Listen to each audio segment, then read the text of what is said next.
Good day. This program, as all my recent programs, recent for more than a year and a half now, is dominated once again by the situation in Ukraine. And on that, we're getting a fair amount of news from the battlefronts and also growing indications of confusion and argument in Western capitals, a sense of growing uncertainty, unsureness about what exactly Western governments should do and about where this war is going and how it can be sustained and whether perhaps to look for a way out. But let's first of all deal with the situation on the battlefronts.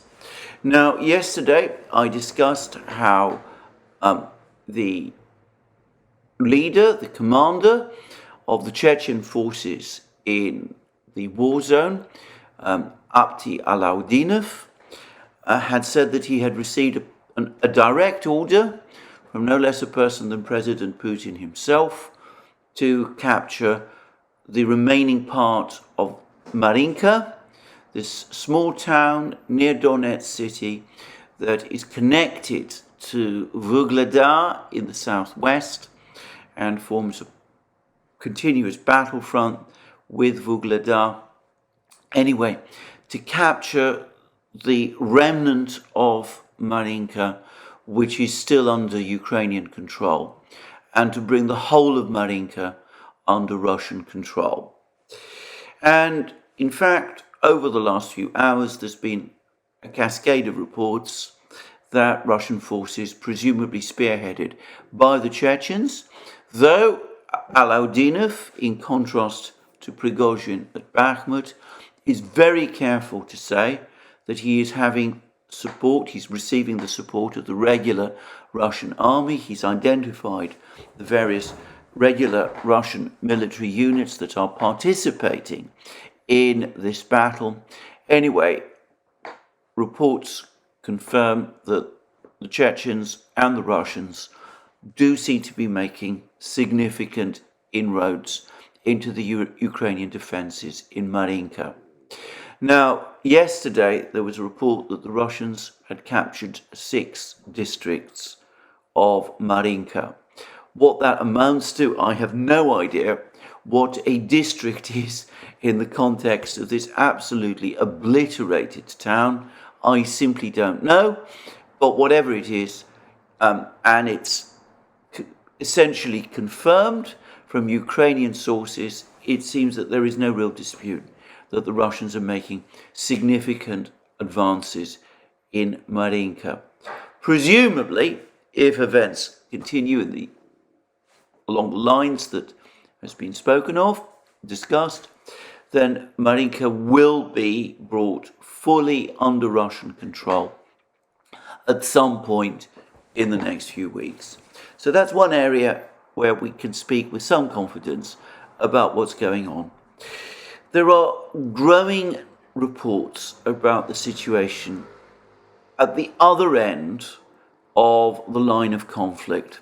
Now, the line of conflict is said to be to extend over 1,200 kilometers. It's an extraordinarily long conflict line. Marinka is somewhat to the south of this conflict line. In the north is the town of Kupyansk, the northern end of the conflict line, the town of Kupyansk in Kharkiv region, which sits astride the Oskol River. And a couple of weeks ago, we got reports that the Russians had achieved some kind of a bridgehead in this area, that they were now operating on the western bank of the Oskol River, the area that was previously under Ukrainian control.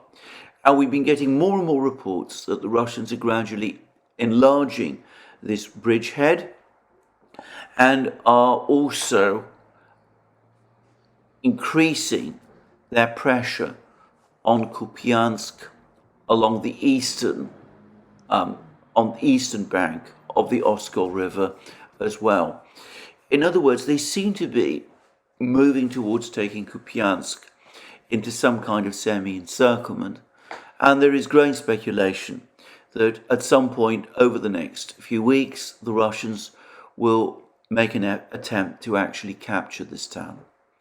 Now, the capture of Kupyansk, if it happens, will be a very important event in this war. And this is for two reasons. Firstly, because Kupyansk is important, the whole Oskol River area is important in relation to the fighting further south in northern Donbass, in places like Seversk and Liman, which was captured by the Ukrainians in the autumn, and it was Seversk, which the Ukrainians have held throughout this conflict, but which the Russians had been widely expected to capture shortly after the fall of Lysychansk. Now, if the Russians are able to recapture Liman, and they're able to capture Seversk as well, that will put them in a very strong position to push eastward towards Slavyansk. Liman, specifically, is thought of as being part of the Slavyansk conurbation. Now, until the autumn fighting, the Russians also had positions to the north of Slavyansk through control of towns like Izium, Balaklaya, and, of course, Kupyansk itself. And if the Russians are able to capture Kupyansk and perhaps possibly advance further west and perhaps retake Izium, this is some distance off happening, but if they do that, then they will have Slavyansk in again a kind of semi-encirclement, in a kind of vice, much stronger than was the case in the summer of last year, before those Ukrainian offensives happened.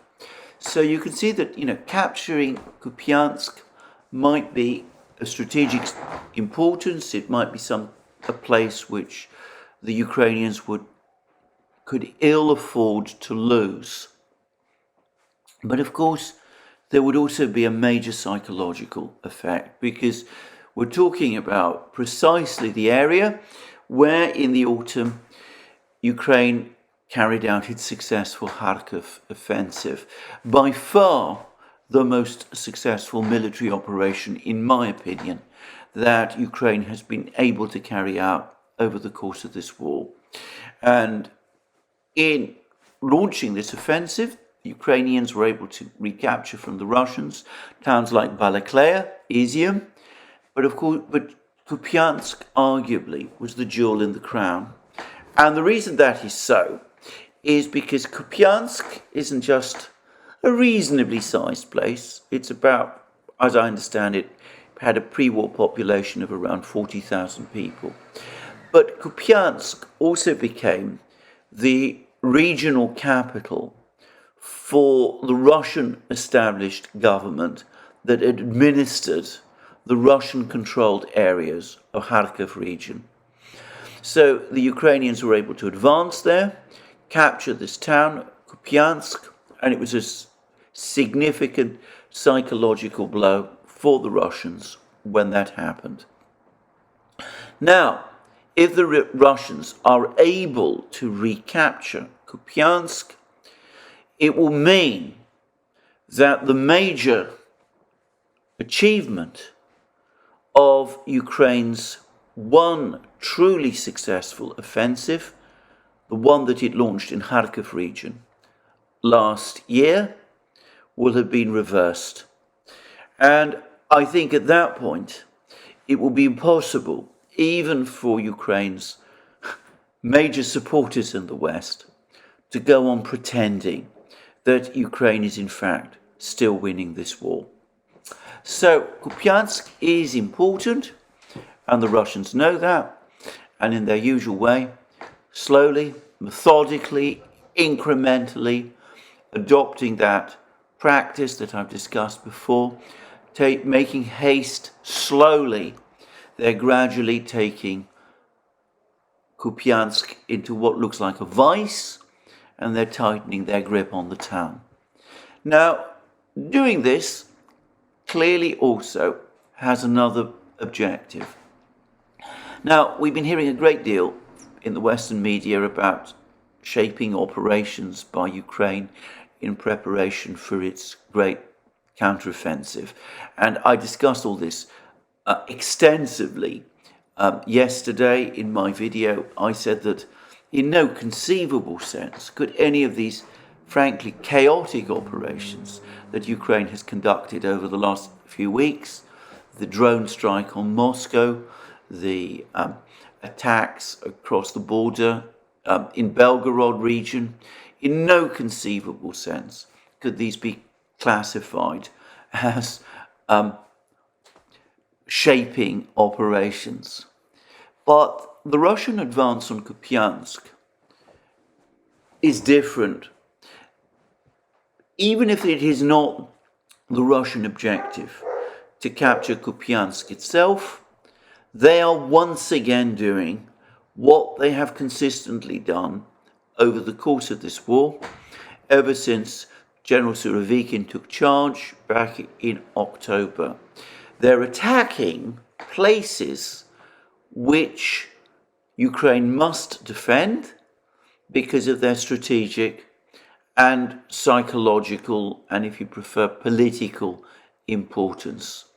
So they did that with Bakhmut, and now perhaps quite plausibly they're starting to do this also with Kupyansk.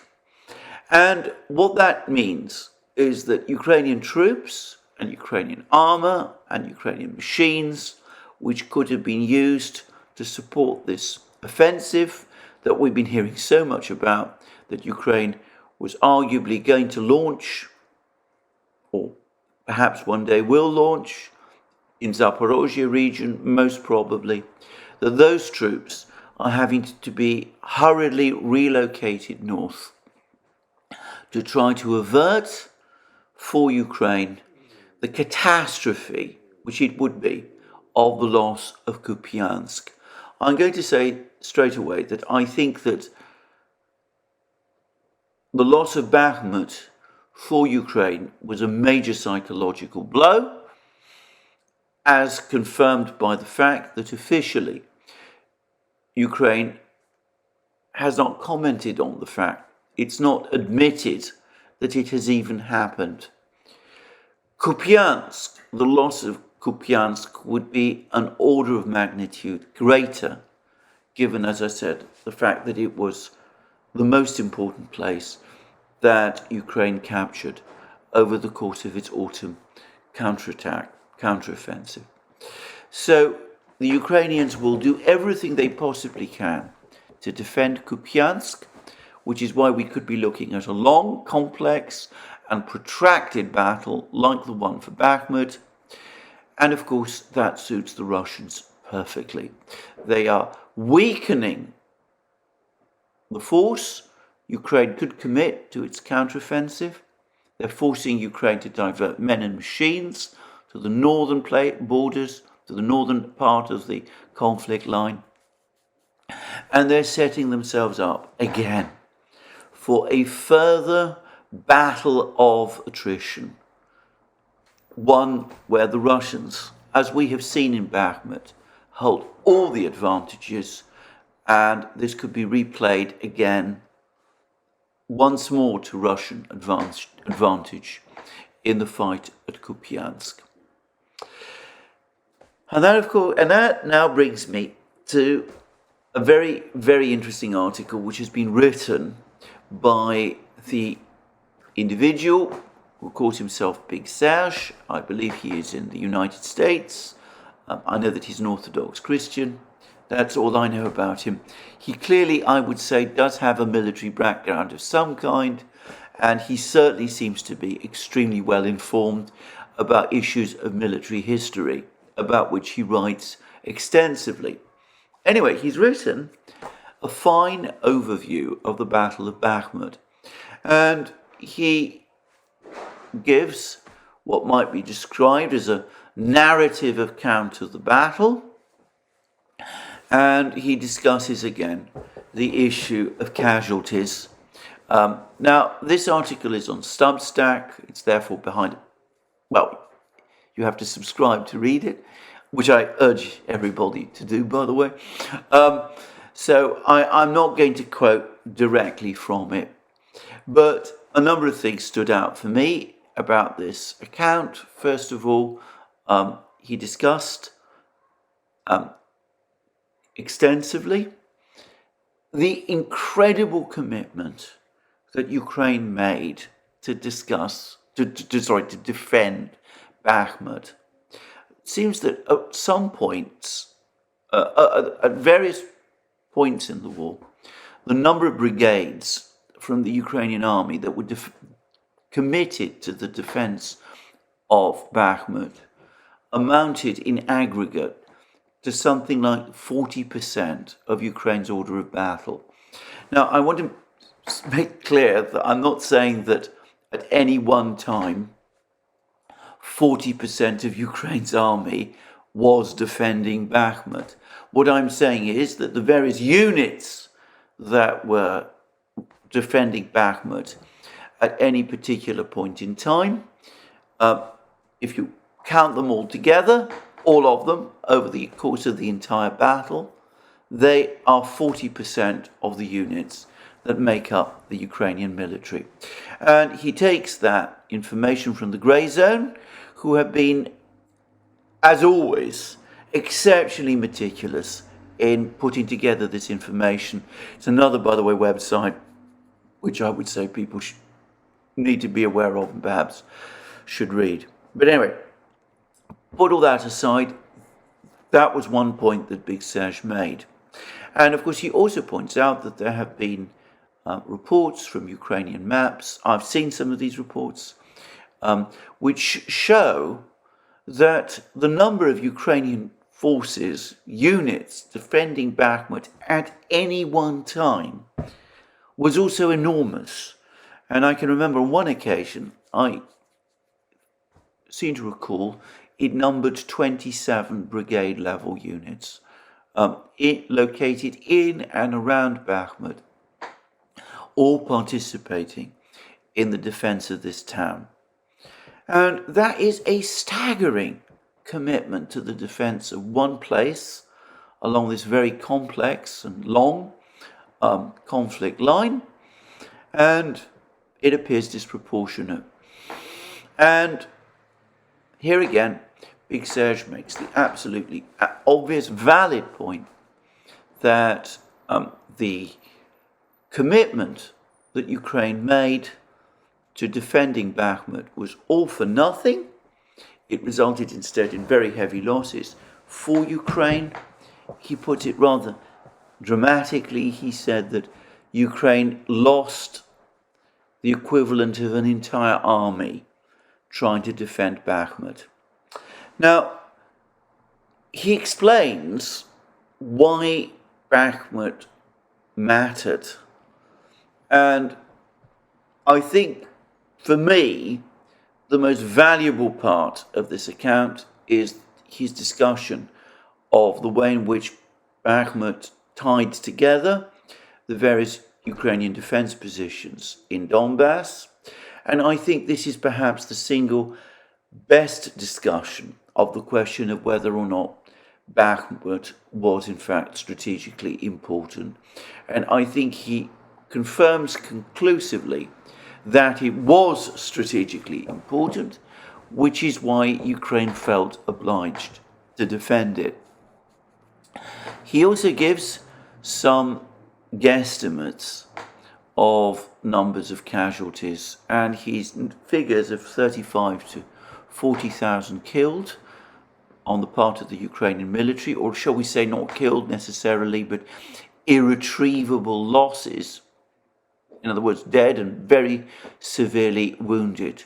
As I remember, approximates very closely to the number that was given by Lieutenant Colonel Kiselyov of the Russian military, or formerly of the Russian military, and I would regard that, obviously it's not a confirmed figure, but as a reasonably reliable one. It is, by the way, slightly less than the number that Prigozhin gives. Prigozhin says that Ukraine lost around 50,000 men killed and severely wounded in Bakhmut.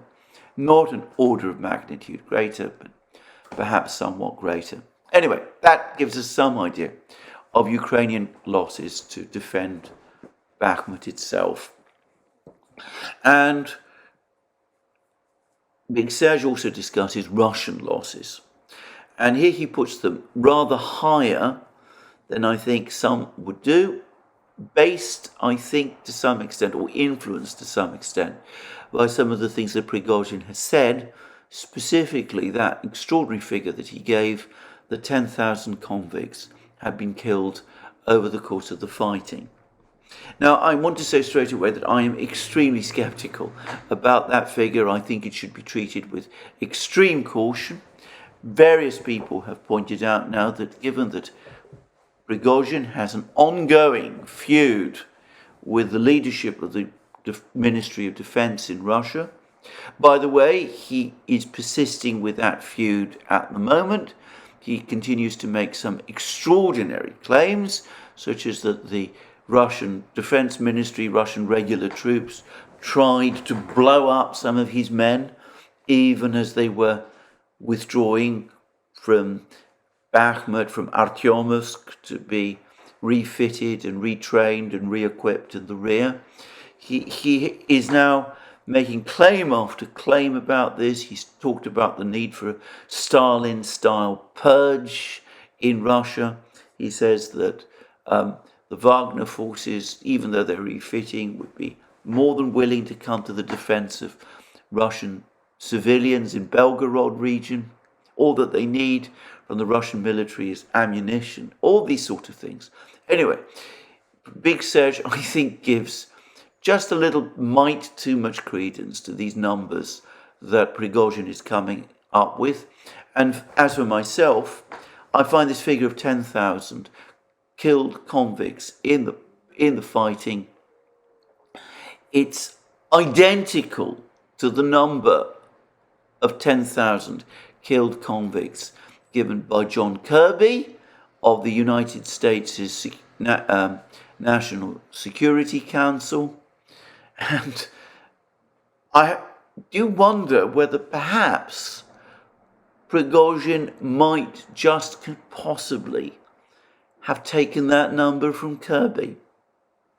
Prigozhin, as I said, many have said, given his arguments with the Ministry of Defense, his attempts to project Wagner both as the most effective military unit, in fact the only effective military unit in this war on the Russian side, and his endless criticisms about how the leadership of the Russian Defense Ministry have let Wagner down repeatedly by denying Wagner of ammunition.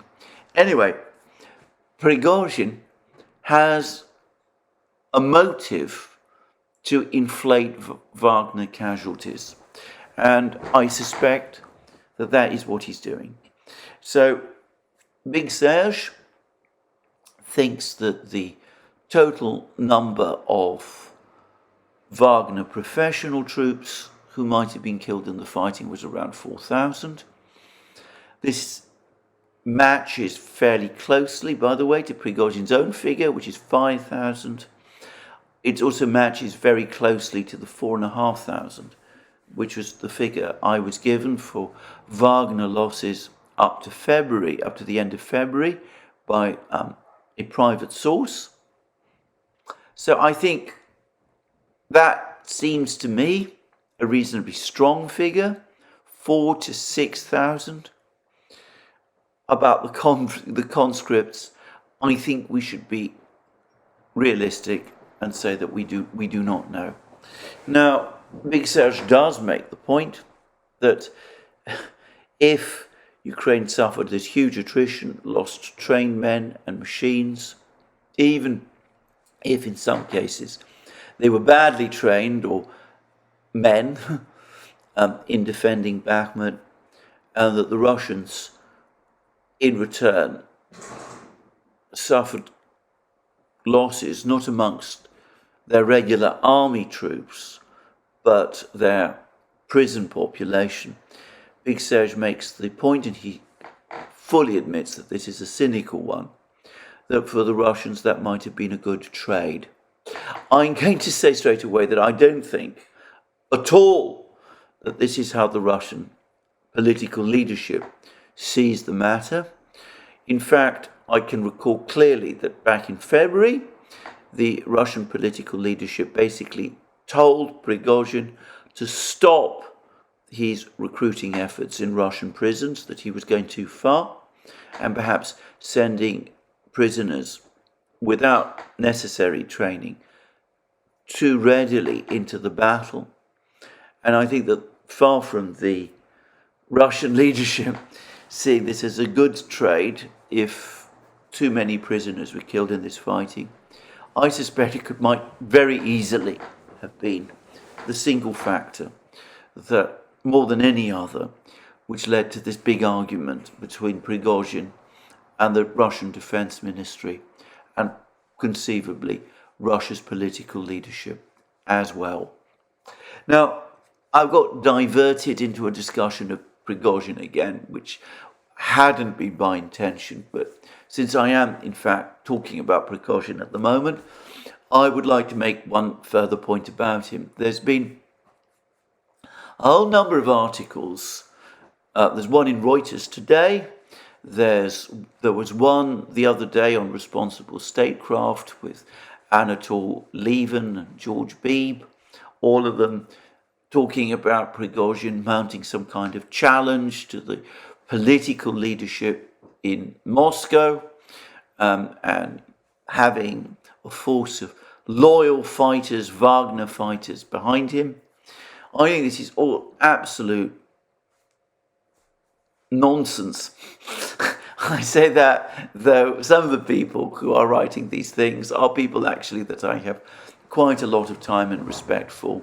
But I don't think they've been following the story of Prigozhin as carefully as I have done, just as I've not myself placed any weight at all on this claim that Prigozhin was engaging in some kind of elaborate maskirovka exercise of fooling the Ukrainians into thinking that the situation in Bakhmut on the part of the Wagner forces was far weaker than it really was, in order to lure them in. I've never given any credence to that theory. Why would he be continuing with this feud if that were the case? So I have stopped taking him particularly seriously. Consider how at one point, for example, he said that he was going to pull his men out of Bakhmut 5 days before the capture of the town. And then, of course, Wagner stayed and went on and completed the job without any really convincing explanation from Prigozhin as to why that was the case. Briefly, Prigozhin doesn't even command Wagner. He is not its true commander, as I've said many times. He has no military background, no military experience, no role within the Russian military or defense system. And in fact, since we are talking about Prigozhin, he clearly isn't someone who gives Wagner its orders or who ultimately decides where and how it fights. What he owns is not Wagner. What he owns is the private company, which is the vehicle through which Wagner operates. As my source explained to me, and as I said, I place great reliance on this, the reality is that the people who control Wagner and decide upon the way in which it is used are Russia's military intelligence, the organization known in the West as the GRU, and another important agency that deals with domestic security within Russia itself. And that bizarre episode of Prigozhin first announcing Wagner's withdrawal from Bakhmut, and then it turned out that Wagner was going to go on fighting in Bakhmut and would continue the fight to the end. Well, I think that basically shows how little control he actually exercises over it. Now, that brings me to the only thing about Prigozhin which might actually make him continue to be useful to the people who are really in charge of things in Moscow. And that is, of course, that from their point of view, Wagner, as I've discussed many times, is an extremely useful organization. There's a crisis in Africa and they want to send a force that can intervene there fast. They can send Wagner, and Wagner can do all the things that it needs to do in order to fulfill Russia's political and geopolitical objectives. But if anything goes wrong, they can say, nothing to do with us. It's all a private company. We are not in any way involved or responsible for what a private company does. And having Prigozhin going out of his way to say rude and critical things about the Russian leadership and the defense ministry actually makes that alibi, which is completely unconvincing and entirely wrong, by the way.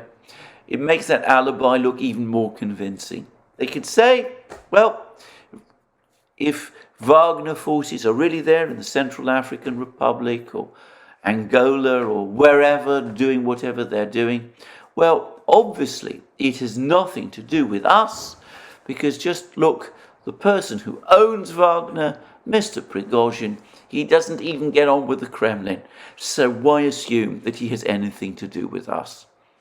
Anyway, that's all I'm going to say about Wagner and Prigozhin. But just to reiterate again, I don't think one should place too much credence on what he says. He's got his own agenda, whatever it is, but he's certainly not going to present any particular challenge to the leadership in Moscow. He himself, by the way, has denied that he has any political ambitions, and if he has any contact with reality, he will know that taking on Putin directly in a political context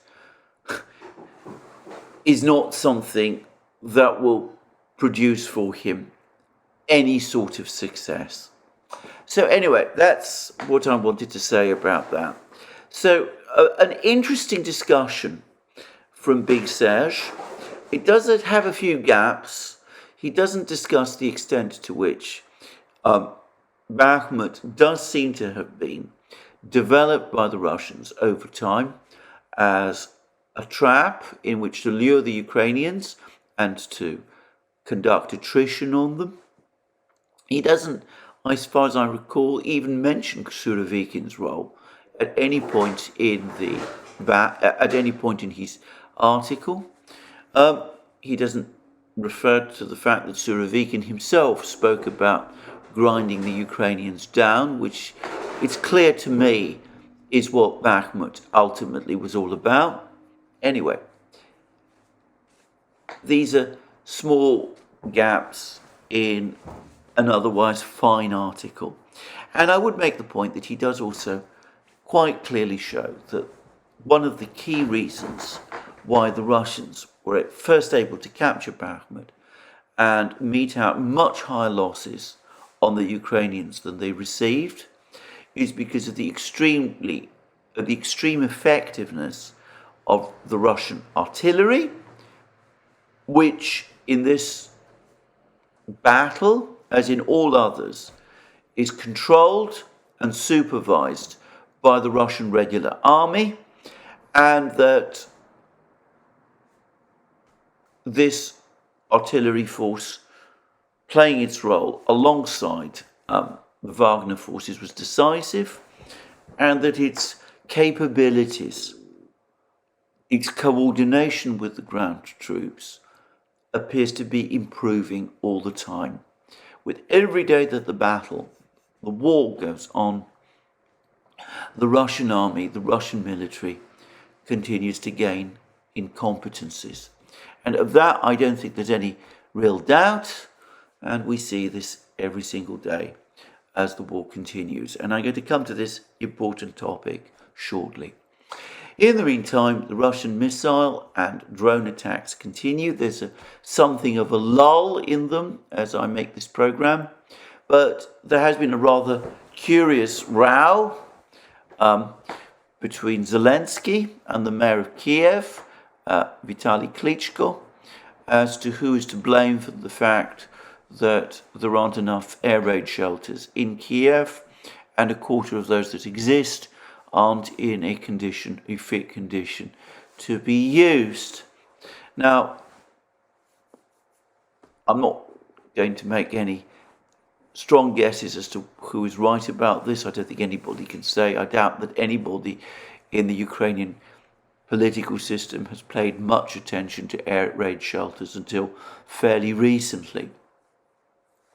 But it's difficult to avoid the conclusion that this row is also partly an attempt to pass blame between Zelensky and Klitschko for the fact that there are inadequate defences, protections for the civilian population in Kiev, even as this Russian missile and air offensive continues seemingly unabated. And that now brings me to Zelensky, because of course Zelensky has made certain comments. He's spoken again. He said that the offensive is going to happen. He says it's going to happen soon.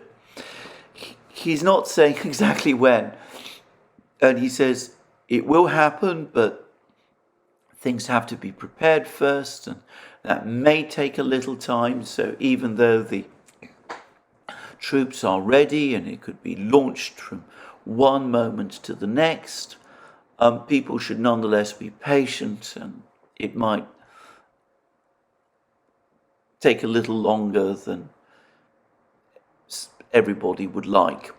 Now, I'm paraphrasing him, obviously. He didn't put it in quite that way, but that's essentially, or so it seemed to me, what he said.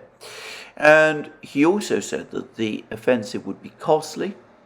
Didn't say exactly what way it would be costly, but clearly he meant costly in lives. And I have to say the tone of what he was saying didn't come across to me as particularly confident. And we've now had more admissions, or apparent admissions, from Ukrainian officials, including Zelensky, though one should be careful not against reading too much into what they're saying. But they do seem to be grudgingly conceding that the Russian missile and air campaign is having an impact on Ukraine's ability to launch and sustain the offensive, that the effect of these attacks on Ukrainian ammunition depots, fuel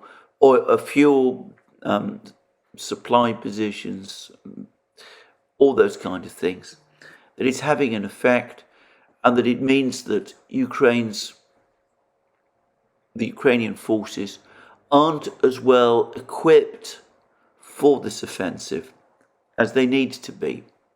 And Zelensky's making more demands. He says that there are gaps in Ukraine's air defense. He says he needs 50 Patriot missile batteries, which is an astonishingly huge number. I mean, it is off the scale enormous. He seems to have that belief that I think many people around the world still have, that the United States has the ability to supply unlimited quantities of ammunition, armour, missiles, aircraft, that the number of these systems that the United States can supply is actually limitless, and so Ukraine can insist upon and obtain limitless numbers of military equipment, all in anticipation that that is going to eventually lead to a victory over the Russians. And so when he talks about 50 Patriot missiles, perhaps he actually thinks Patriot missile systems, perhaps he generally thinks that the United States is in a position to supply Patriot missile systems on that kind of scale. The realities, of course, are very different. And I've just been reading a fine article, and one should say that it is a fine article, by Luke Morgelson in the New Yorker. It's May 29th edition. And Luke Morgelson has done what very few Western journalists do, which is that he's travelled to the battle lines and actually had meetings with Ukrainian soldiers and discussed with them what the state of the war is and how things are actually evolving on the battlefields. And he's visited these Ukrainian soldiers in Donbass. Now, it is in the New Yorker, and the article is behind a paywall, but you can find an outstanding summary of this article on Consortium News by Patrick Lawrence. Came out on the 1st of June. The war we're finally allowed to see. And if you want to get a sense of the quality of Mogelson's reporting, well, you can go there and you can read this summary by Patrick Lawrence, which has the added advantage of giving you some degree of analysis and consideration about the facts that Mogelson is describing. Now, like all articles in the New Yorker, this is a very long article, so I'm not going to spend time reading too much from it, but I'm going to say a number of things about it. Firstly, we do not get many articles from the actual battlefronts appearing in the media in the West. And by the way, when we do, overwhelmingly they appear in the US media. From time to time, parts of the European media also carry articles on the battle lines. But generally speaking, my impression is that European journalists, especially British journalists, aren't quite so keen to go to the isolated places on the front lines, the trenches and things of this kind, to come in effect themselves under fire. And perhaps, anyway, they operate under tighter editorial control than American journalists do. So when we do get good articles of this kind, actual pieces of war reporting, they tend, in my experience, overwhelmingly to appear in the American media. Now, I say that because the American media does come in for a lot of justified criticism, but I think it is only fair and proper for me to make this point. Secondly, talking about this article, it reveals a disastrous picture. What it basically says is that Ukraine, in order to equip its forces for this counteroffensive, these 12 brigades that are being assembled to launch this counteroffensive, that it is starving the rest of its army of equipment and men.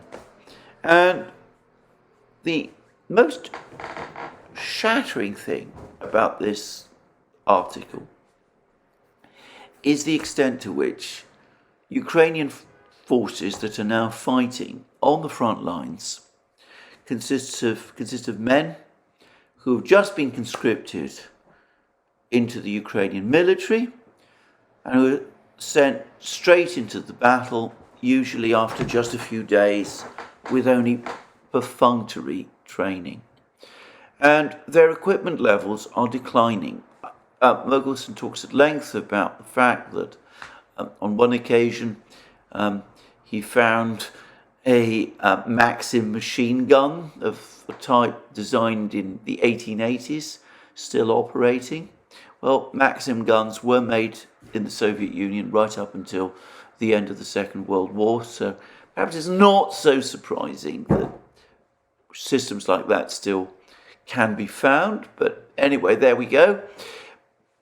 But more importantly, it is at the extent to which Ukrainian units have seen their former professional soldiers, their regular army soldiers, killed or wounded over the course of the war and replaced by raw conscripts, which is what is so shattering. And there were two particular points in this article which stood out for me. The one is of a Ukrainian commander of a unit that participated in the Kherson counteroffensive. That's the other offensive which took place in the autumn, which many people still continue to speak of as a success. And he basically says that he's about the only person left in his unit that survived that offensive. And he shows photographs of all his friends who participated with him in that offensive, and he says, killed, killed, killed, killed. They're all dead. There's another instance where there's two Ukrainian soldiers who have a chat with Mercouris, and one of them is a veteran, but the other is a young man of 19. And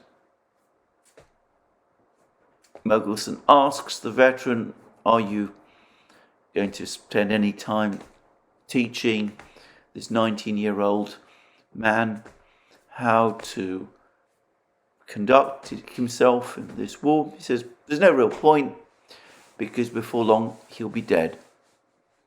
Apparently the young man, the boy, laughed. Perhaps he didn't quite understand that this wasn't just a joke. It is absolutely clear that Ukraine is bleeding to death in this war. Its army is indeed becoming increasingly depleted. The fact that, as Mercouris and indeed Patrick Lawrence point out, these soldiers are not talking about Ukraine winning. They're not talking about Ukraine gaining ground. They're simply talking about holding the line, and they're finding it increasingly difficult to do that as the pressure on them from the far bigger, far better equipped, far more powerful Russian army that they're confronting grows steadily, incrementally, all the time. Anyway, this is the state, and some of these units are veteran units. We're not talking about territorial army units.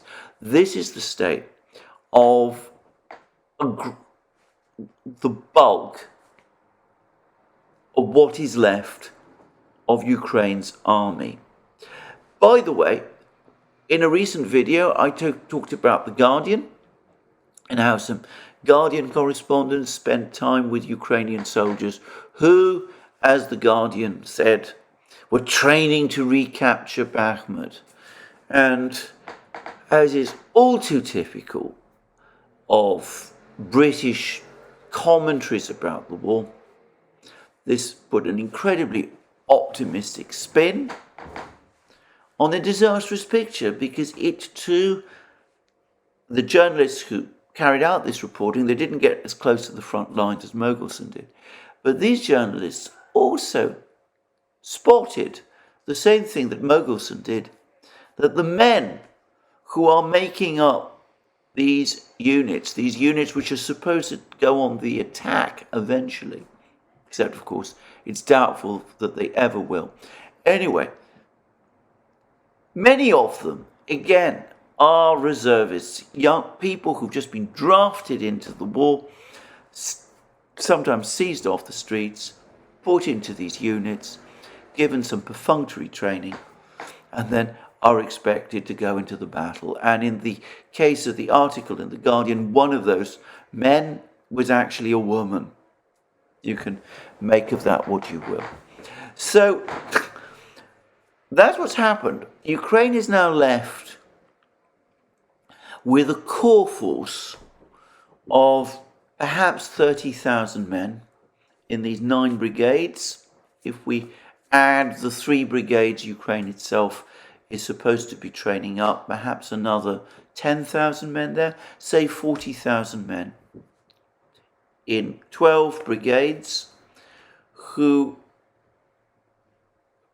together, taken together, make up a reasonably coherent, reasonably trained, reasonably equipped force. The rest of the Ukrainian army is degrading by the day. And when I say degrading, we should never lose sight of the human tragedy behind these words. So, 40,000 men against a Russian army of, well, how many? Hundreds of thousands? Nobody quite knows. And that's, of course, another interesting fact. But the Russian Defense Ministry has recently published information about the total number of units into which the reservists who were called up in September that they've now formed. And it runs into hundreds of units, which is what you would expect if you're talking about 300,000 men in total. Now, a lot of people have been asking what has happened to these reservists and how many, in fact, there were altogether. The mobilization decree last summer called for 300,000. There have been lots of volunteers. I've received all kinds of reports from all sorts of people, some of them with genuine sources, it must be said, but they all say that in reality the Russian army involved in this conflict in Ukraine now numbers upwards of 500,000 men. I've seen one report which says that it might be even greater than that, with a perhaps upper limit of 800,000, which for the record I think is too great. Well, anyway, whatever it is, it's clearly more than 40,000. Now, of course, Ukraine can pull together more than 40,000 men. But as we've seen, many of its other units are now made up increasingly of recent draftees who've received only a limited amount of training.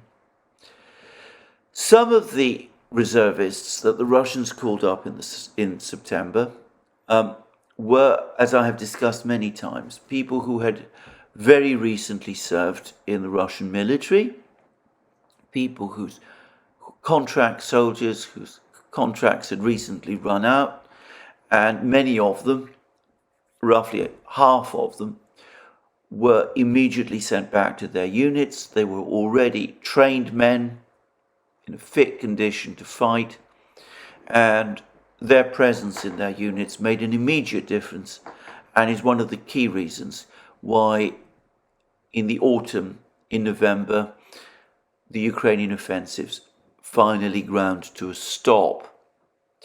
But at least half of them, 150,000, they have been held back in the rear, and they've clearly been put through extremely intensive training. And I get the impression that what the Russians have been doing with some of these reservists, some of these trained men, is that these men who are being trained, is that the units that they have, that have been formed around them, some of them have been briefly sent onto the front lines, given a taste of the fighting, then withdrawn back, where they get more training, which is, of course, the sort of thing you do when you want to improve the quality of your troops and at the same time give them a certain degree of combat experience before you commit them to the battle. So what we're looking at is not just a much bigger Russian military, but one that is becoming increasingly well-trained and increasingly experienced in the way in which it can conduct the war. So it's not surprising, therefore, that there are doubts, growing doubts now, about the success, the viability of this offensive. The Russians have control of the air. They have their overwhelming advantage in artillery. They have abilities to carry out long-range strikes with missiles at any point they wish in Ukraine, and they outnumber Ukraine on the battlefield, and the numbers of trained men at their disposal far outnumber the numbers of trained men available to Ukraine on the battlefield. So it's not surprising that the Russians are becoming more confident. Now, on the question of the quality of Russian forces, Big Serge again has a great deal to say, because this is where we come back to Prigozhin and the information that he's provided. Because during the fighting, the last weeks of the fighting in Bakhmut, as I'm sure all of us remember, Prigozhin basically seemed to panic. He was talking about a huge Ukrainian counterattack being prepared, about Bakhmut being encircled, about the Wagner forces being trapped inside Bakhmut. When Ukraine did launch its counterattack, the so-called Syrsky counterattack around Bakhmut, he was in an extraordinary panicky state. I remember he made statements about the fact that the flanks were crumbling or collapsing. Well, Big Serge has done an analysis of this, and he's found that the regular Russian army troops who were defending the flanks, the various motorized rifle brigades, many of them made up of reservists, these reservists, they actually performed well. They held their positions, and when they did withdraw, they did so following commands from above. When they were ordered to stand their ground, they did so successfully. And in fact, as I and many others have discussed, the Syrsky counterattack ended in a complete anticlimax. The battle to break through the flanks failed. There was never any moment, apparently, where it came at all close to success. And as we also know, Ukrainian losses over the course of that counterattack were very high. So all of this information is well known in Ukraine. It explains the hesitation, the dithering over the launch of the counteroffensive. And I suspect it also explains much of the debate, much of the discussion that's going on now in the West. Now, another of our commentators, Simplicius the Thinker, has talked about a number of not so secret, apparently, reports that have been reaching the Pentagon. One is a private Rand Corporation report. This isn't the Rand Corporation report that appeared in January. It's another one, or so I understand. And there has been apparently another one also. And these reports are saying that what's happening over the course of the war is that not only are the Russians getting better and getting stronger, which they are, but they're also becoming increasingly well informed about the way in which America, the United States, fights. They're learning about US systems, about HIMARS, about the US surveillance systems, about the satellite arrays the United States has. It's all of those things. They're learning how to counter all these various weapons and all these American systems. And we've seen how the Russians have learned successfully to jam the HIMARS rockets, the guidance systems of the HIMARS rockets, how they successfully countered the HARM anti-radar missiles that Ukrainian planes are equipped with, how their jamming techniques have evolved successfully almost by the day, so that they're now able to bring down apparently 10,000 Ukrainian drones, bring them down at the rate of 300 a day, or so it seems, 10,000 a month. I read somewhere that Ukraine has lost 90% of its drone fleet as a result of these Russian techniques. And of course, they've learnt about US artillery systems, about the M777s. They've learned how these systems work.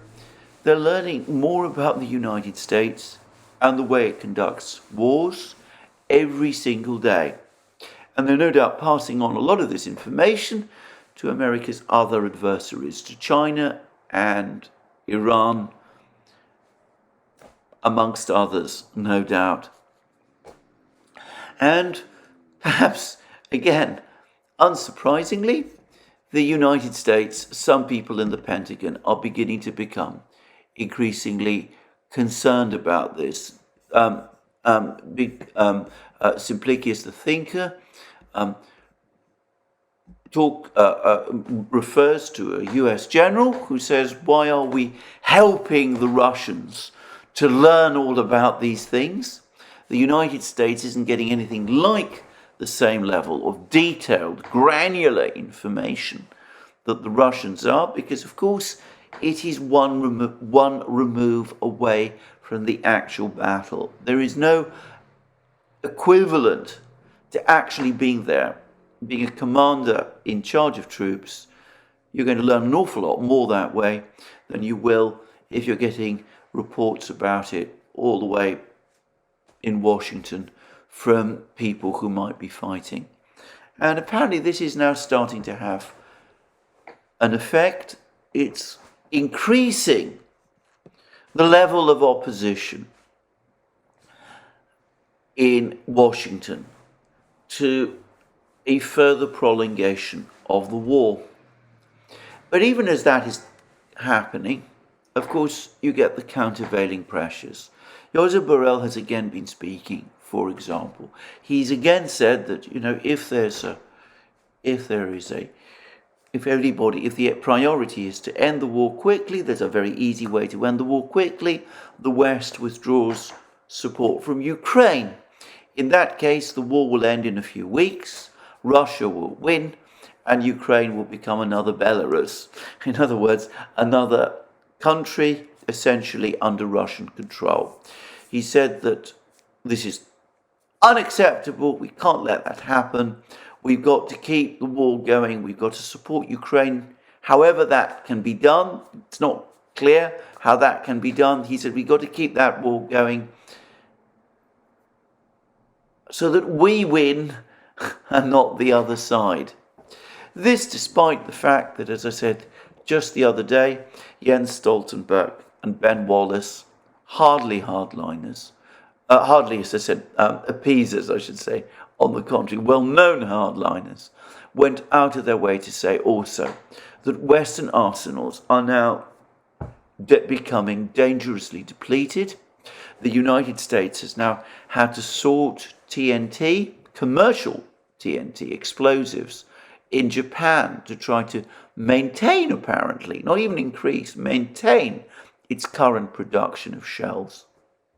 So that tells you how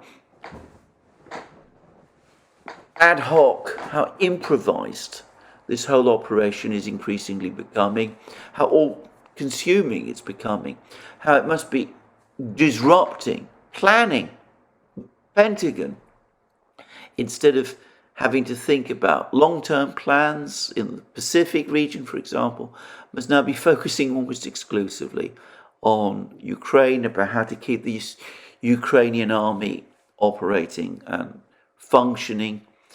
And of course, they must be getting concerned anyway that if this offensive fails, or if it doesn't happen, or if there's a debacle, well, all of this enormous investment in men, machines, resources, in money will have been for nothing.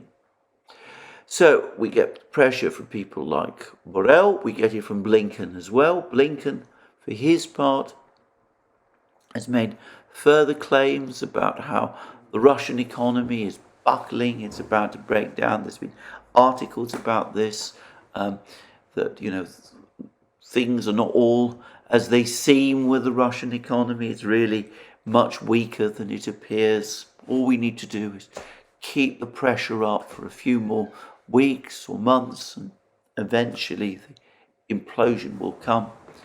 All of this clearly points to increasing discussions about the future of the war.